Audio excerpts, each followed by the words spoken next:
Oi, público da TV 247. Eu sou André Teixeira Jacobina, sou mestre em História Social, doutor em Saúde Pública, sempre pesquisando política. E tem um canal aqui no YouTube, a Nova Máquina do Tempo, agora parceiro do 247. Se vocês querem ver mais conteúdo do meu canal, dê uma checada no link na descrição ou procurem por A Nova Máquina do Tempo. Oi, gente. Na sequência vocês vão assistir o que é a terceira parte da minha conversa com João Augusto de Lima Rocha, um professor da UFPA especialista em Anísio Teixeira. E eu selecionei essa terceira parte porque essa terceira parte tem a grande novidade de mostrar que Anísio Teixeira provavelmente foi assassinado pela ditadura militar e que com certeza ele não morreu no acidente do elevador. Depois eu vou colocar as primeiras duas partes que falam da vida de Anísio Teixeira e depois eu vou colocar um vídeo completo com todas as partes juntas. Esse assunto veio por causa do livro de João Augusto de Lima Rocha, Breve História da Vida e da Morte de Anísio Teixeira, Desmontada a Farsa da Queda no Fosso do Elevador. Livro que está sendo lançado hoje, no dia 14 de março de 2019, na livraria Espaço Itaú de Cinema Augusta, na Rua Augusta, em São Paulo. Se você ainda puder, dar um pulinho lá no lançamento. Está começando às 18 horas, mas vai até mais tarde. E, enfim, fica esse recado sobre o lançamento do livro. Quero dizer para vocês que esse vídeo, para mim, é um vídeo de suma importância para o momento atual que nós estamos vivendo no Brasil. E por isso, eu gostaria muito que vocês divulgassem para todas as fontes e todos os lugares que vocês possam conhecer, para que as pessoas saibam quem foi Anísio Teixeira, um dos maiores educadores do Brasil, e que saibam que ele, provavelmente, todas as evidências vocês vão ver mostradas pelo professor, foi torturado e assassinado pela ditadura militar. E nós não podemos deixar a memória de Anísio, de como ele morreu e de como ele viveu, principalmente, se acabar. Porque as pessoas ficam com a gente enquanto a gente lembra delas. Agora assistam o vídeo. Um abração, gente. E a gente se vê no próximo vídeo. Oi, gente. Estamos de volta aqui. Eu estou com o professor João Augusto Rocha. E eu sou André Teixeira Jacobina, do canal A Nova Máquina do Tempo. Nós vamos então para o nosso terceiro e último bloco da nossa conversa. O segundo bloco ficou meio longo, mas é porque a conversa, quando fica boa, eu esqueço do tempo, viu, professor? Eu esqueço do tempo. E nesse último bloco, sim, só os agradecimentos. Eu agradeço mais uma vez a Robério Lopes, a professora Lígia Vieira, o professor Luiz Eugênio e ao Instituto de Saúde Coletiva pela ajuda e colaboração. E até pelo pessoal da TV 247, que foi assim que o senhor me viu e pensou nessa possibilidade, não foi, professor? Foi, sim, foi. Então temos que até Não só pelo que eu vi você fazer lá, porque eu considero que seu trabalho está muito bom. Muito obrigado, professor. Tá, no seu canal e tal. Digamos assim, um respaldo vindo do senhor significa muito para uma pessoa como eu. E quero dizer que me sinto honrado. Quando Lígia Vieira me contou que o senhor estava querendo lançar o livro e pensou nessa conversa, e as pessoas não sabem, mas foi assim que a gente conversou, né? Foi um dos momentos mais honrados para mim desde que eu comecei o canal. Porque eu pensei assim, o senhor é um professor com uma trajetória belíssima na universidade, respeitadíssimo, queridíssimo por minha mãe, pela minha orientadora, pelo meu pai, quer dizer, respeitado por tanta gente. E o normal seria se eu fosse atrás do senhor e ficasse insistindo lá para conseguir um tempinho com o senhor. E na verdade foi o contrário, o senhor que me procurou. Então eu me sinto assim muito lisonjeado e feliz por o senhor ter feito isso. E quero expressar aqui esse agradecimento, já que nós estamos no último bloco, antes da gente ir agora direto para falar sobre uma morte que a versão oficial não bate. E você mostra isso e nós vamos falar um pouquinho sobre isso. O livro trata sobre esse assunto, sobre a morte, a questão central do livro, porque é em primeira mão, o que está aí em primeira mão, essas fotografias que estão aí, foi a Comissão da Verdade que passou para mim. Ninguém tem isso. Então é inédito essa parte do livro. Agora, como eu já vinha fazendo uma pesquisa há muito tempo, repare que Anísio morre em 71. 88, fiquei 17 anos com essa questão na cabeça, tentando buscar e sempre desconfiando que a história estava muito mal contada. E aí em 88 eu achei a saída. Por que eu fiquei com isso, com essa pulga atrás da orelha o tempo todo? Porque, na realidade, Anísio sai da Fundação Getúlio Vargas, ali no Rio. Quem conhece o Rio sabe, ali na Fundação Getúlio Vargas, na Praia do Botafogo, sai da Fundação Getúlio Vargas e vai caminhando para a casa da Aurélia, que fica no Morro da Viúva, que são 500 e poucos metros, 550 metros. Ele sai, faz uma conferência de manhã cedo, sai umas 11h30 lá da Fundação, dizendo aos amigos que ia para a casa do Aurélio almoçar para pedir o voto do Aurélio para a Academia Brasileira de Letras. Ele era candidato. E não chega à casa do Aurélio. Bom, não chega à casa do Aurélio, depois sai uma versão na imprensa, depois que o corpo dele foi encontrado, dia 13, 2 dias depois, no fosso do elevador do prédio do Aurélio. Essa é a primeira coisa estranha. Por que demora tanto? Por que demora tanto? Pois é. Ele caiu num fosso do elevador, o elevador continuou funcionando, não teve problema nenhum o tempo todo, e o corpo dele é encontrado 2 dias depois, na tarde do dia 13. Isso, repare que ele desaparece na manhã, no final da manhã do dia 11, e o corpo dele aparece na tarde, final da tarde do dia 13. Bom, aí sai na imprensa a informação que Anísio caiu no fosso do elevador. Quem botou essa notícia na imprensa? Porque a própria investigação que foi feita, ela saiu no jornal Última Hora, uma investigação de um comissário, tido como muito competente na polícia, chamado Ito Limoeiro. Ito Limoeiro faz lá, analisa as duas hipóteses, acidente ou crime. E ele chega à conclusão seguinte: olha, do jeito que a coisa vai aí, não pode ter sido um acidente. Entendeu? Ele chega a essa conclusão. Bom, mas aí a imprensa continua divulgando, e passa a divulgar daí em diante a versão de que ele caiu. Aí sai, a família foi investigar. Vale a pena lembrar que Anísio, embora um homem já de certa idade, estava absolutamente lúcido. Lúcido, completamente lúcido. E muito bem de saúde, né, nesse período. Muito bem de saúde. Duas coisas que é bom lembrar, porque quando se pensa nesse tipo de acidente, pensa, ou uma pessoa que estava mal de saúde ou distraída, não estava bem. Não, a necrópsia revelou que Anísio estava com um pulmão e com o corpo todo como se fosse menino. Que estava assim, no auge. Ele era uma pessoa que nem nada afetou, tudo que aconteceu com ele de grave, tudo, foi muitas coisas graves na vida dele, não afetaram em nada a saúde, a disposição, a capacidade dele de pensar e tal. Então ele desaparece. Bom, sai uma justificativa numa certa imprensa lá dizendo assim: então ele subiu, ele chegou na casa do Aurélio, subiu, errou a andar e na volta ele caiu. Porque se ele tivesse no térreo para cair, ele não ia cair para onde? Ele não teria morrido. Ele não teria morrido. Então a única hipótese que restou foi poderia no máximo ter se machucado. Porque ele não chegou à casa do Aurélio. Se ele não chegou à casa do Aurélio, não almoçou com o Aurélio, como é que ele morreu? A hipótese foi essa. Subiu, errou e... Já começa a ficar estranho também. Fica estranho. Mas isso ficou na cabeça da gente. A família começa a investigar. O Carlos Antônio Teixeira, que é professor aqui da UFPA, era do Partido Comunista, do PCB na época, e disse que no próprio enterro dele lá ele fez um discurso. E aí a polícia foi atrás dele, ele sumiu, veio aqui para o interior da Bahia, ficou morando aqui lá em Caetité um tempo. E ele sempre insistiu em que se devia investigar. Mas o resto da família, com o tempo, foi achando complicado, porque aparentemente eram pessoas que, depois eu vou adiantar um pouco isso aí, sobre quem são, a hipótese de quem são essas pessoas, eram pessoas muito perigosas. Então ela ficou com medo. E aí a própria família não autorizou muito a se investigar. É porque poderia haver um queima de arquivo. Você começa a investigar. Arquivo, e tal, Haroldo Lima era outro primo, era sobrinho de Anísio. Haroldo Lima estava na clandestinidade na época e também defendia que se investigasse, mas não podia aparecer. Bom, o fato é que eu fiquei até 88 com isso na cabeça. Procurando, reunir elementos e tal. E cada vez reforçando mais a ideia de que houve a queda não tinha acontecido. Mas quando cheguei em 88, eu sou chamado pelo ex-governador Luiz Viana Filho, que na época era senador, para uma conversa na casa dele. 17 de dezembro de 1988. Eu tinha terminado de fazer a pesquisa que eu lhe falei no primeiro bloco sobre Anísio em Caetité. Aí eu ganhei uma certa projeção e foi o suficiente para eu montar a fundação. Com grandes nomes nacionais e tal, e organizar esse livro. Bom, eu estava organizando o livro, 88. Eu saí com o gravador, fui para a casa do Luiz Viana Filho, não sabia bem o que ele queria. Disse: não, me traga o material que você pegou em Caetité. Eu levei. Eu estava com todos os originais e levei para ele.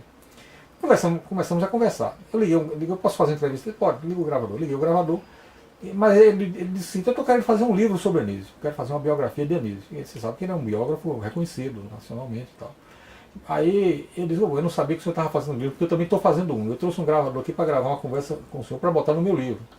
Mas de qualquer modo, já que eu estou aqui, eu vou deixar o gravador ligado. Ele disse: tá, pode deixar.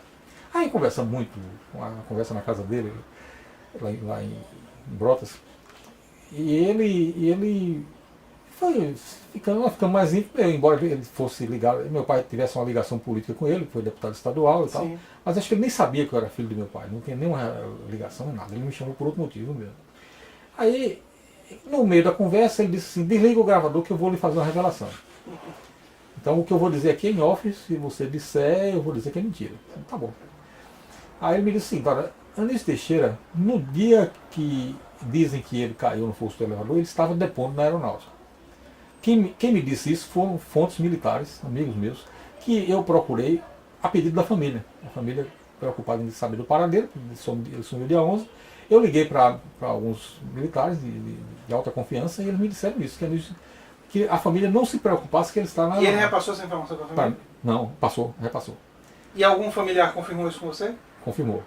Repassou. Então já tem mais de uma fonte. Então passa para mim. Passou para mim, isso e os militares confiam. O povo confia.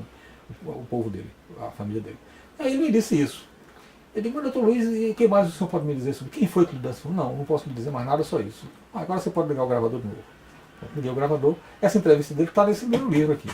Depois isso aqui sai. Mas essa parte você não pode publicar. Essa parte não publiquei. Se saiu em 2014, repare, de 88 para 2014 são uns quase 20 anos, né? 26 anos. 26 anos, né? Saiu o livro. Saiu esse livro. Nesse livro eu botei a entrevista dele. Mas dizendo que a parte mais importante não saiu. Bom, fiquei com isso guardado. E no outro ano, em 89, eu encontrei a Frane Coutinho aqui. A Frane Coutinho veio fazer uma palestra aqui na Academia de Letras da Bahia. Eu fui lá porque queria também um depoimento de Frane Coutinho sobre Anísio. Fui com meu amigo Beto Ivo, que é psicólogo. Aí terminou a conversa, a Frane Coutinho me disse, olha, vou para casa de James Amado, que eu estou hospedado lá. James Amado é irmão de Jorge, casado com a filha do Graciliano Ramos. Nós fomos para casa ficamos lá e tal. Eu liguei o gravador e fiquei conversando com ele. Chegando em determinado momento, ele disse, desliga o gravador que eu vou lhe contar uma coisa que nunca falei com ninguém. Aí me contou mais coisas. Disse, olha, Anísio Teixeira saiu da Fundação Getúlio Vargas, foi para a casa do Aurélio, e a minha hipótese é que ele foi sequestrado no caminho e levado para a aeronáutica. E quem matou ele foi o Bournier. Tudo é minha hipótese, a hipótese dele. Ele me disse, olha, eu tenho uma fundamentação que não é definitiva sobre isso, só uma questão lógica sobre tudo que aconteceu. E eu escrevi tudo isso e deixei no cofre da academia, isso vai ser guardado pela Academia Brasileira de Letras para abrir em 50 anos. Significa 2021, que é quando vai abrir isso. Tá perto. Eu fui à academia, procurei, usei muita gente conhecida, político e tudo mais, para saber disso aí. A academia se negou a informar, disse que não tem nada e tal. Ou eles jogaram fora, ou a ética manda que eles não divulguem antes de 2021. Bom, eu fiquei muito chocado, porque era a maneira que eu tinha de saber disso aí. Pensei que essa coisa ia ser importante, depois eu vi que isso não era importante, porque também era a opinião dele. Ele disse que Anísio Teixeira afirmou, isso é importante. Anísio afirmou a ele que estava sendo ameaçado de morte, recebeu telefonema de ameaça de morte. E nós estamos num período no Brasil que tem muita gente sendo ameaçada de morte e alguns foram mortos. Marielle foi morta. Vamos retomar. Marielle Franco foi morta. Jean Willis saiu do país porque medo de ser assassinado. Boulos foi ameaçado agora. Marcelo Freixo recebeu ameaças. Manuela Dávila recebeu ameaças. Estou esquecendo de alguém?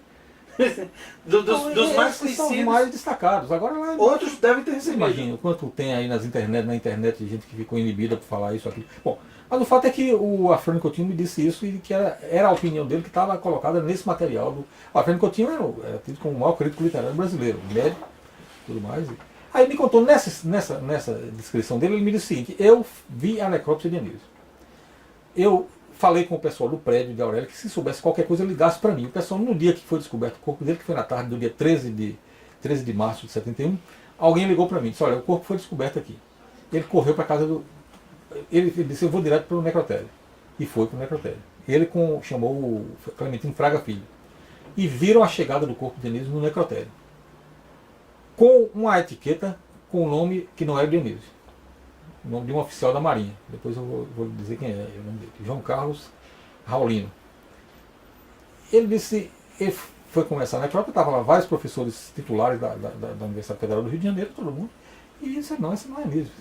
Aí os caras tiraram a etiqueta. Aí fizeram a necrópsia de Anísio e Esse é Anísio, não é esse cara. Hein? Sim, trocaram a etiqueta, colocaram a etiqueta certa. Mas chegou lá com a etiqueta diferente. Que coisa estranha. Estranha, pois é. Então aí eu começo a ter mais elementos para poder investigar, que eu vou chegar depois a isso no fim, a conclusão sobre isso. Aí é feita a necrópsia e as pessoas que estavam lá dizem, segundo a Frane Coutinho, que Anísio Teixeira sofreu muita cacetada, muitos golpes de instrumentos cilíndricos, pelos ossos quebrados, a forma como os ossos são quebrados. Então que ele ali não foi Taco de beisebol, por exemplo. taco de beisebol, não foi queda. Aquilo ali indicava que se fosse queda a energia se concentraria muito em um certo ponto e que na verdade como ele quebrou em vários lugares no corpo, aquilo não era. Inclusive a aparência de tortura. Exatamente, aparência de tortura. Bom, Anísio Teixeira, o caixão foi fechado, entrega à família fechado. Né? Bom, aí vem a questão do outro corpo, do nome do oficial. Eu descobri mais tarde, depois que o Afrânio não sabia que tinha um erro nisso aí, mas ele não esclareceu o erro. Eu fui atrás desse erro e descobri que, na verdade, o oficial chamava-se João Carlos Freitas Raulino, que tinha se suicidado nas imediações da casa de Anísio. Eram quase uns 1000 metros de distância ali, em Botafogo, Flamengo. A morte dele foi no Flamengo. E fui atrás, o oficial, tem aqui está o atestado de óbito dele. Ele é esse oficial aqui. Chama-se João Carlos de Freitas Raulino. Está aqui. E aí tá Essa é uma certidão de óbito. Dá pra ver bem? Essa é a foto dele? É a foto do oficial. A foto do oficial. Do oficial que teria se suicidado. Então, o que aparentemente aconteceu foi que o rabecão ia passando perto da casa de Anísio, chamaram, pela a descrição dos moradores, e pegaram o corpo de Anísio. E depois pegaram o corpo do oficial, entendeu? Que era perto. Levaram os dois corpos juntos para o necrotério.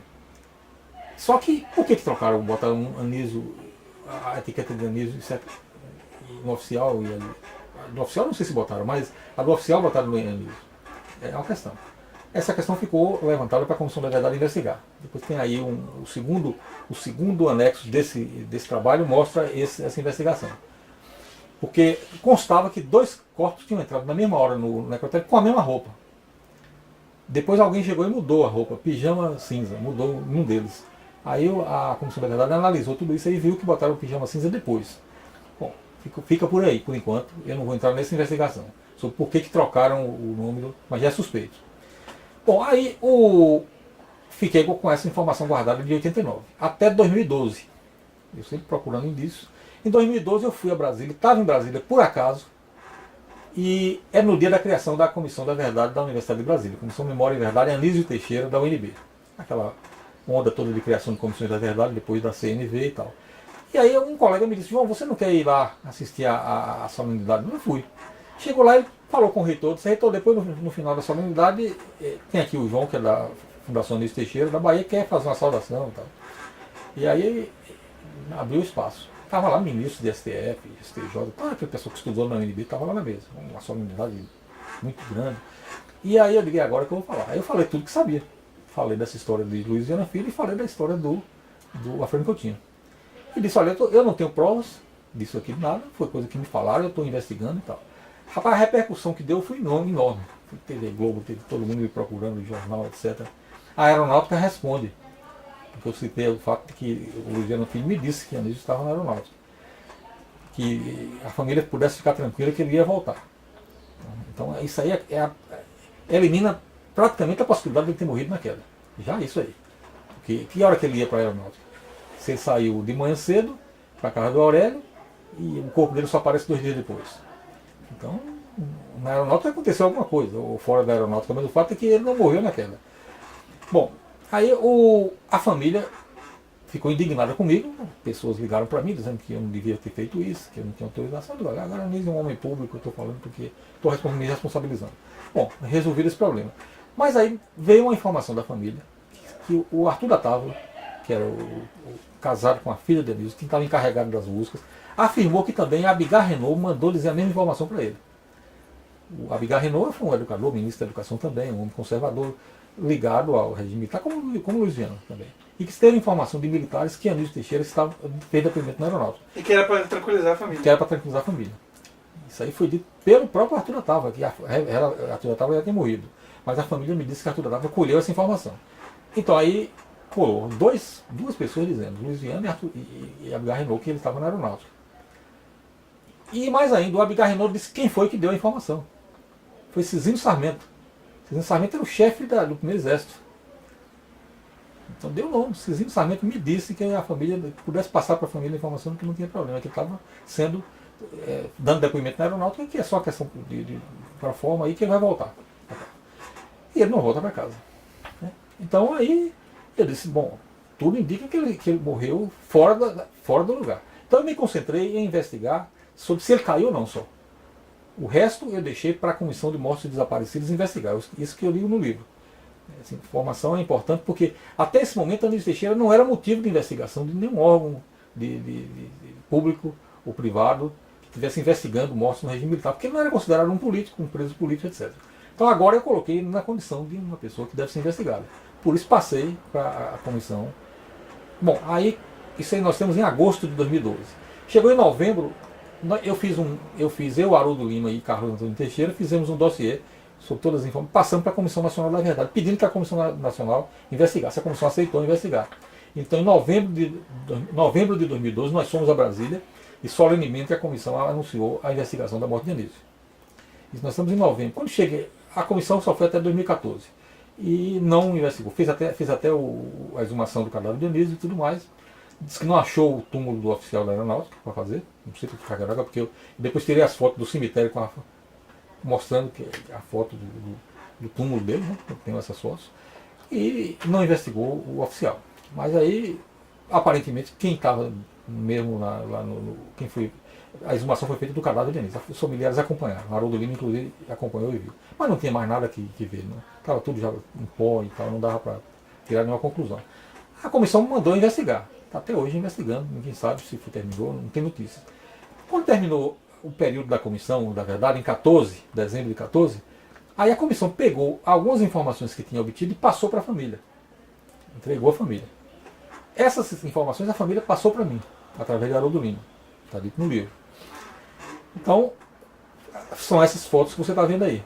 Então tem aí as fotos do lugar onde ele morreu. Vou mostrar. Onde ele foi encontrado. E tem o auto do exame cadavérico, também, que estava desaparecido. Repare que eu procurei isso na polícia do Rio, na 10ª delegacia, enquanto estava investigando, e me disseram que o processo não existia mais. Então desapareceu o processo. Então essas fotos foram as fotos encontradas num lugar absolutamente insalubre pelos investigadores da Comissão da Verdade. Pegaram os negativos e tem aí as fotos. Aqui são os objetos. Bom, são essas fotos. Alguns pertences encontrados. Os pertences encontrados dele. Dá pra ver? É. Aqui são os pertences, né? É. E aqui as vigas de suporte. As vigas de suporte do elevador social. Né? Inclusive vigas bem grandinhas. Né? É. Isso aí, esse espaço todo aí, considerando a viga, tem 1,10 m mais ou menos. Então, repare que aí. Pode continuar falando. 1,10 m mais ou menos, considerando os vazios e os cheios aí de viga, né? Então é um espaço muito pequeno. Aqui é um papel que foi encontrado, aqui estão os óculos dele. Como é que os óculos dele foram parar aqui? Os óculos dele. Essa coisa circulada em verde? Os óculos dele. Os óculos de Anísio. Intactos aí, em cima da viga, suporte do elevador. Então, foram colocados aqui. Pois é. Então a partir disso aí, eu elucidei o fato de que ele não caiu, né? Porque a outra foto que você vai ver aqui já é o corpo dele caído. Todas essas fotos são inéditas, estamos apresentando ao público pela primeira vez. Né? Fotos inéditas, hein, gente? É exclusiva, cara. É. Tá vendo? Aqui é o corpo de Anísio. É. E aqui é uma foto dele com óculos. Repare. Aqui embaixo, essa foto de baixo é interessante, porque você tem aí o corpo dele, com a pasta dele encostada, ele está praticamente apoiando a cabeça na pasta. Então uma pessoa que caiu de um lugar, não sei de onde, e pega uma pasta e ela está para encostar a cabeça na viga, já é uma coisa um tanto estranha. Mas isso aí é junto das rodanas do elevador. Entendeu? Depois eu fiz um esquemazinho aí adiante que você vai ver. Mostra. Vou mostrar aqui adiante um esquema que eu mostro como foi. Eu fiz um croquiszinho para mostrar aqui tudo, né? Então aí está mostrando a entrada do elevador. Aqui está a entrada, né, no térreo. Ele teria entrado por aqui. Aqui estão as vigas de suporte do elevador social. E aqui o corpo dele foi encontrado junto das rodanas. Já na parte do elevador de serviço. Porque o elevador social vai só até as vigas. Aqui está o suporte. Aqui tem um platôzinho aqui embaixo e aqui fica o elevador de serviço junto. O corpo dele foi encontrado fora dessas vigas. Então se ele caiu, ele caiu de tal maneira que se deslocou, ninguém sabe como, para esse lugar. Ele teria caído em cima das vigas.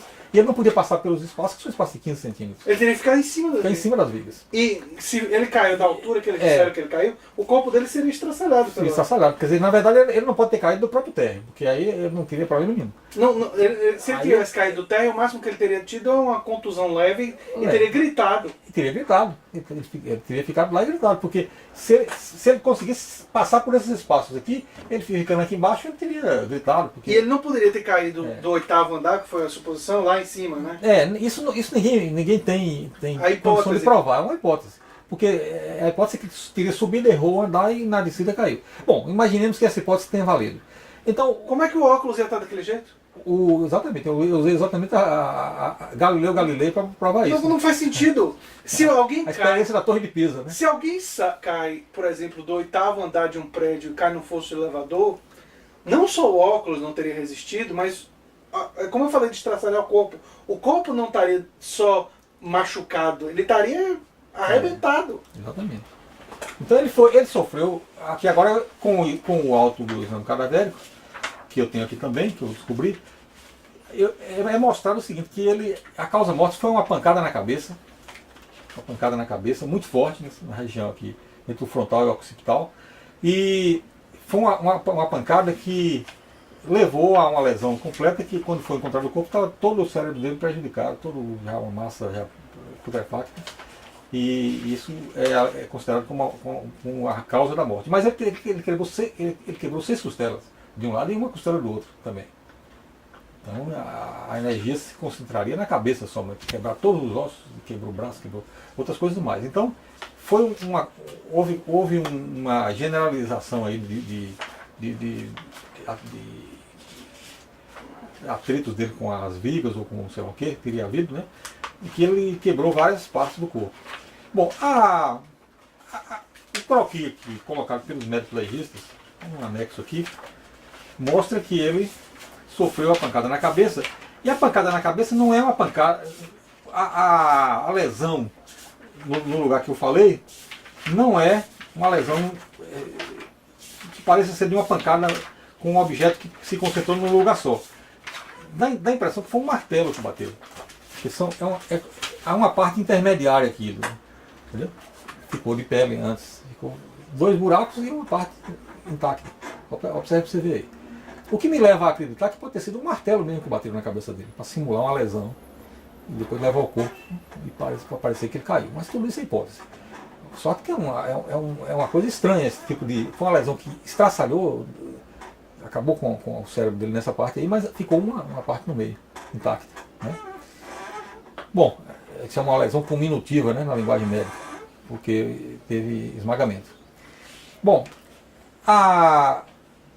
com esses elementos aí, ao verificar os óculos dele nessa posição, eu digo, bom, os óculos dele que são óculos fundo de garrafa, óculos muito espessos e de vidro, né? Naquele tempo não tinha óculos, lentes. Esse aqui de verde. Esses óculos, repare que a perna dos óculos está para dentro da viga, né? Está para o lado de cá. Então, a hipótese que eu tenho é que alguém entrou com ele por essa portinhola que você está vendo aí, essa portinhola que está aqui com a lâmpada em cima, 1 ou 2 pessoas, e essas vigas aqui, a parte inferior delas fica a 1,40 m do platô, a pessoa teve que se agachar, certamente os óculos dele caíram. O cara pegou os óculos e botou em cima da viga, ao invés de pisar para poder simular, aí ele esqueceu de fazer isso. Ele colocou os óculos em cima. Bom, mas agora vem a pergunta, os óculos são dele mesmo ou não? Minha pergunta. Aí eu fui atrás disso. Aí completou a pesquisa porque eu encontrei essa foto dele, que está com esses óculos, como vocês estão vendo. Essa é a última foto dele, que a família me deu. E ele está usando os óculos. Ele está usando os óculos. E aí, para comprovar, você pega aqui, licença aqui, pega aqui, eu fiz uma foto em detalhe, botando os óculos e os óculos que foram encontrados. Que são exatamente os mesmos óculos. São exatamente os mesmos óculos. É. Realmente. Essa foto, podia até alguém me dizer que eu montei, mas está aqui. Saiu um livro, o editor Luiziana Filho, né, a editora da UFA, que é essa foto aí, com esses óculos. Que ano foi isso aí?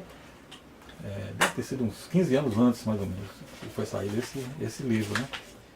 Esse livro é deve ser 2015, mais ou menos. 2008. 2008, né?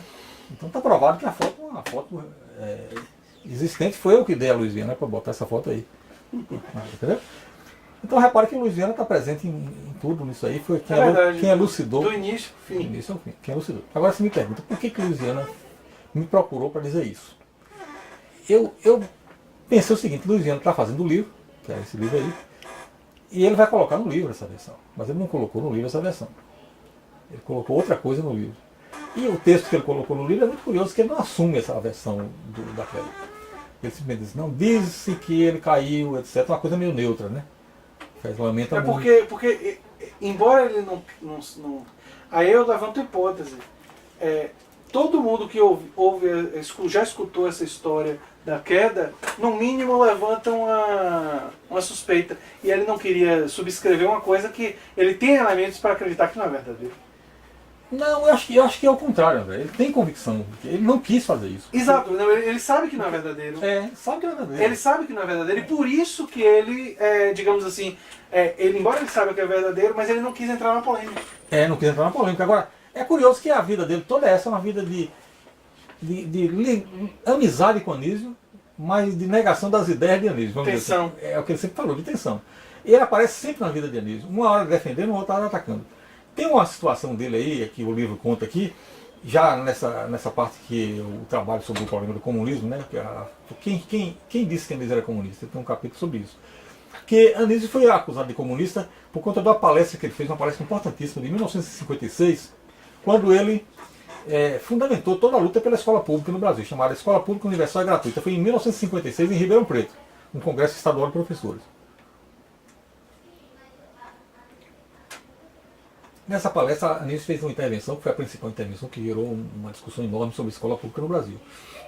E aí um deputado da igreja, um deputado ligado à igreja, um deputado chamado Fonseca e Silva, padre Fonseca e Silva de Goiás, foi ao Congresso dizer que Anísio tinha falsificado o texto que ele apresentou para tirar algumas afirmações favoráveis ao comunismo. Bom, isso gerou uma polêmica enorme. Anísio disse, não, eu não ia fazer isso. Publicou, saiu o artigo na Revista Brasileira de Estudos Pedagógicos, sem isso, e ele disse que não foi o texto original que ele leu. Aí a Associação Brasileira de Educação, que repara, é uma associação de conservadores, só a igreja tem saído, a igreja não tinha saído ainda, não, já tinha saído, a igreja já tinha saído, mas eram pessoas, educadores, pessoas honestas, sérias, mas conservadores. E resolveram fazer uma investigação sobre isso, para ver se o discurso dele foi alterado ou não. E a comissão chegou à conclusão que não foi alterado o discurso, o discurso de Anísio. E a defesa de Anísio, que Anísio fez, foi publicada em vários jornais e lida no Congresso Nacional por Luiziano Filho. Em novembro de 1956, o Luiziano Filho fez um discurso para defender Anísio. Bom, mas a questão de Luiziano Filho, que eu fiquei com a pulga atrás da orelha, mas por que Luiziano ia falar isso? O Luiziano é um político refinadíssimo, né? Pessoa, né? Conservador, mas um cara assim que você pode conversar sobre tudo com ele livremente. É uma pessoa culta. Muito culta. Embora não seja o caráter de Roberto Santos. Não acho que não é a mesma coisa. Agora, não é igual, mas a gente poderia dizer que é uma direita também diferente. Também. Dessa daí. Claro. Muito diferente. São duas. Exatamente.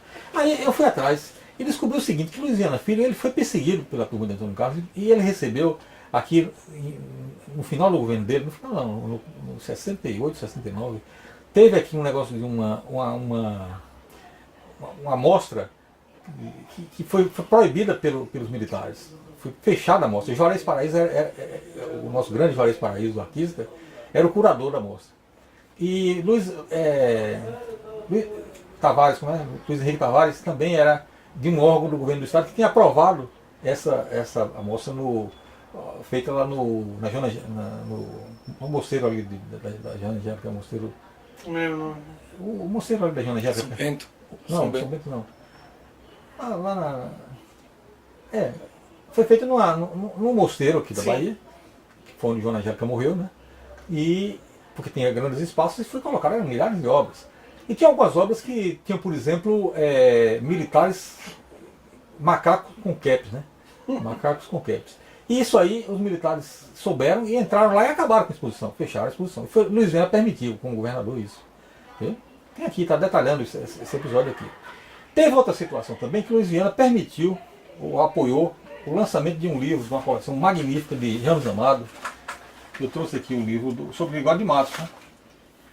Que é uma coleção, Boca do Inferno. 7 volumes disso aqui, que é toda a obra de Bigode de Matos, que Ramos Amado fez uma pesquisa magistral e descobriu. E também tinha saído um artigo sobre Noel de Câmara numa revista do Estado. Por esses 3 motivos, os militares botaram para quebrar em cima do Luiziano, fui chamado para inquérito e tudo mais. E fecharam a exposição. Então eu percebi que havia não somente por conta da disputa de Antônio Carlos com ele aqui na Bahia, havia uma posição diferente dele. Uma contradição. Uma posição diferente de Luiziano em relação aos outros que se mantiveram no golpe a partir do AI-5. Porque Luiziano Filho era contra a continuidade. Dizem que era o pessoal da chamada Sorbonne, né? que achava que só devia ficar o governo em Castelo Branco, não devia ir à frente. E foi mais ou menos na mesma época que veio o AI-5. E aí o Luiziano era contra. E aí os militares daqui da Bahia carregaram em cima dele com essa questão. Dentre essas coisas, uma posição dos militares foi que o Navarro de Brito, que era o secretário de Educação do Luiz, tinha que ter, segundo dizem, 48 horas para sair do país. E Luiziano Filho teve que demitir o Navarro de Brito. Eu não apurei exatamente se ele saiu em 48 horas, mas ele teve que ser demitido pelo Luiziano. Então o Luiziano Filho foi humilhado. Então eu fiquei pensando, isso é uma hipótese, mas tinha razões para Luiziano Filho estar querendo dar uma posição distinta da posição que era oficial em relação à morte de Anísio.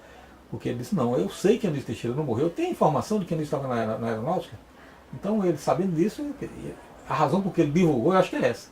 Porque tinha alguma diferença e terminou ele perdendo a hegemonia aqui para Antônio Carlos Magalhães. Então ele tem razões, acredito, para fazer isso aí. É só para uma justificativa que me pareceu adequada para isso aí, para essa conclusão, né?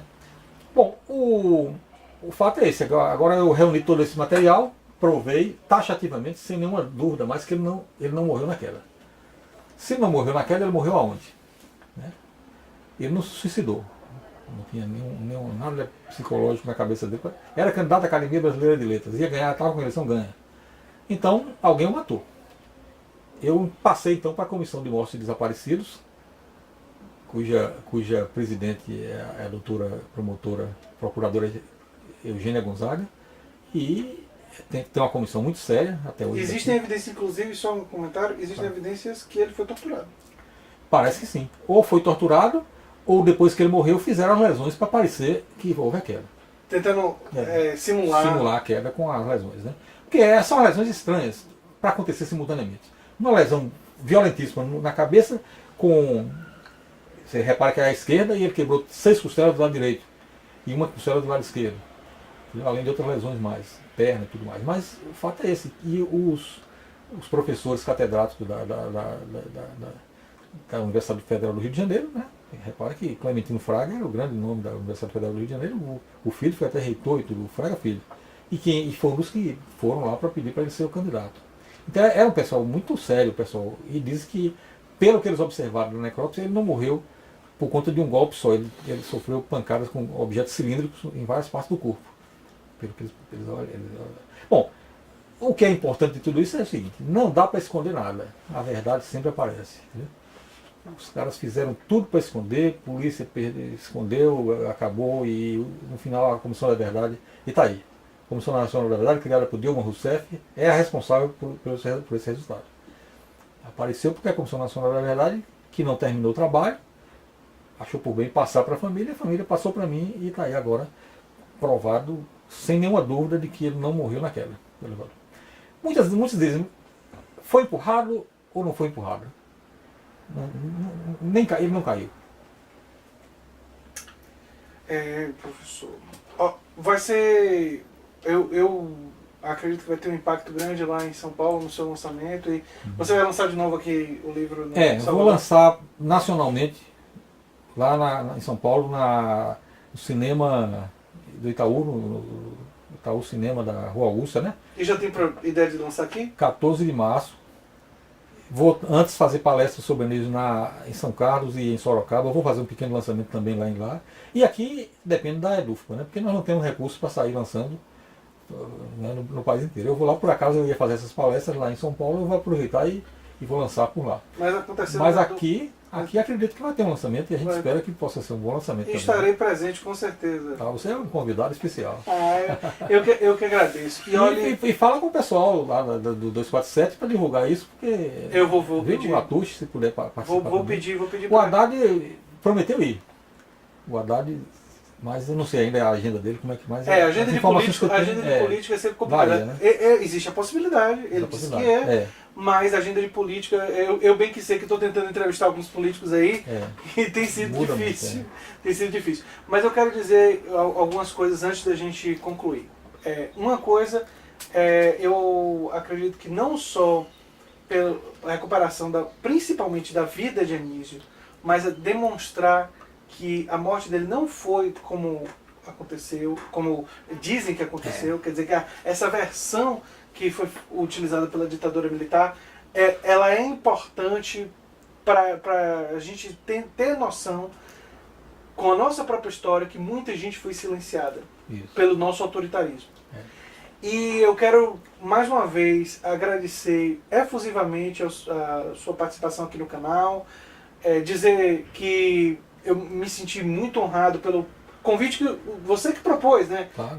Veio de você, mas eu fiquei... quando o Lígia me disse assim, você tem interesse que passe o contato? Eu disse, com certeza, passa logo. Passa o contato.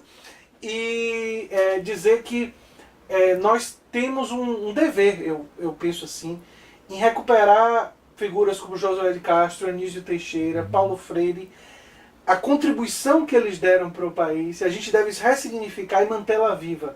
Porque assim, eles nunca vão ter morrido.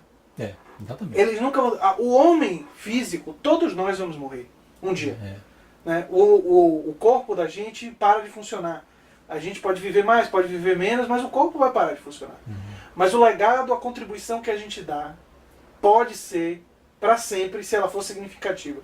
E esses grandes homens que a gente falou, que hoje, principalmente Anísio, deram essa contribuição. E eu acho que é a responsabilidade, e você faz isso brilhantemente, professor, brilhantemente, trazem essa responsabilidade de manter essas pessoas vivas. Vivas na nossa memória, vivas com a contribuição que eles deram para a educação, para a democracia, para o nosso país, e até servem de estímulo para enfrentar os dias que nós estamos vivendo e para construir dias melhores. Muito bem, isso mesmo. Para construir dias melhores. Eu quero agradecer efusivamente ao professor João Augusto Rocha, estou abreviando o sobrenome, e dizer para todos aqui que assistem a Nova Máquina do Tempo, para se inscrever no canal, dar um like, compartilhar e saber que nós estamos juntos nessa luta para valorizar pessoas como Anísio Teixeira, como Chico Mendes, que recentemente foi alvo de palavras não gentis e absurdas,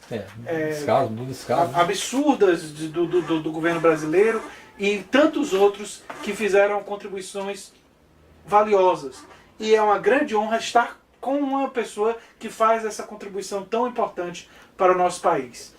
Com isso eu me despeço e peço para vocês para continuarem assistindo vídeos aqui na Nova Máquina do Tempo, e vamos compartilhar, divulgar esse material que é tão importante. Eu peço a vocês, aos meus inscritos e pessoas que não estejam inscritas ao canal, que divulguem nas suas redes sociais e em outros lugares, porque é muito importante que isso seja conhecido. Muito obrigado, gente, e até o próximo vídeo.